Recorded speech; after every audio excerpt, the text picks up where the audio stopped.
ஒரு காட்டில் முயல் கூட்டம் ஒன்று வாழ்ந்து வந்தது. அந்த முயல்கள் எல்லாம் பச்சை பசேல் என இருந்த அந்த காட்டில் கிடைத்த உணவுகளை எல்லாம் உண்டு சந்தோஷமாக வாழ்ந்து வந்தன. திடீரென்று கோடை காலம் வந்தது. கோடைக்கால வெப்பம் அதிகமாக இருந்ததால் அங்கே பச்சை பசேல் என இருந்த புற்கள் எல்லாம் கருகி பாலைவனம் போல் தோற்றமளித்தது. இந்த முயல்களுக்கு சாப்பிட உணவு எதுவும் கிடைக்காமல் மிகவும் அவதிப்பட்டு கொண்டிருந்தன. அங்கே உள்ள வேட்டை நாய்கள் இந்த முயல்களை அங்கேயும் இங்கேயும் பதுங்கி வேட்டையாட காத்திருந்தன. அந்த வேட்டை நாய்களை கண்டு இந்த முயல்கள் பொந்துக்குள்ளே ஒளிந்து கொண்டு வெளியே வரவும் முடியாமல் தவித்து கொண்டு இருந்தன. உணவும் இல்லாமல் மிகவும் கஷ்டப்பட்டன.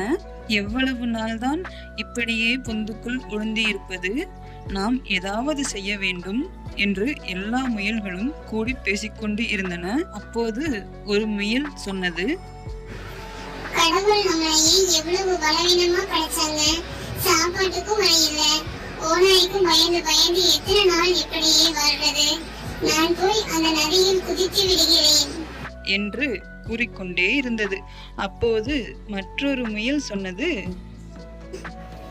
வாழ்நாள் அனைவரும் ஒன்றாக வாழ்வோம், இல்லையேல் அனைவரும் ஒன்றாக நதியில் குதித்து விடுவோம் என்று நதியை நோக்கி புறப்பட்டு சென்றனர். அந்த முயல்கள் எல்லாம் ஒரு நதிக்கரையை சென்று அடைந்தனர்.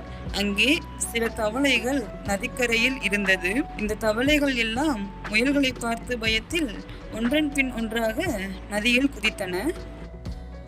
இதை பார்த்த முயல் கூட்டம் ஆச்சரியமாக நின்றது. அப்போது ஒரு முயல் சொன்னது, நம்மை பார்த்து தவளைகள் பயப்படுகின்றனவே, நாம் தான் அனைத்து விலங்குகளுக்கும் பயந்தோம், நாம் தான் பலவீனமானவர்கள் என்று எண்ணினோம், நம்மை பார்த்தும் சில உயிர்கள் பயப்படுகின்றன என்று தங்களுக்குள் பேசிக்கொண்டு இருந்தன. அப்போது ஒரு முயல் சொன்னது, நாம் இந்த பிரச்சனையில் இருந்து தப்பித்துக் கொள்ளவும் நம்மை பாதுகாத்துக் கொள்ளவும் ஏதாவது ஒரு வழி இருக்கும். நாம் அந்த வழி என்ன என்று கண்டுபிடிப்போம். இந்த நதியில் விழுந்து வாழ்வை முடித்துக் கொள்வதை விட என்ன பிரச்சனை வந்தாலும் எதிர்கொள்வதே மேல் என்று சொல்லிக்கொண்டு உணவு தேடி வேறு இடத்திற்கு திரும்பின. இந்த கதையிலிருந்து நம் வாழ்க்கையில் என்ன பிரச்சனை வந்தாலும் அதை தைரியமாக எதிர்கொள்ள வேண்டும்.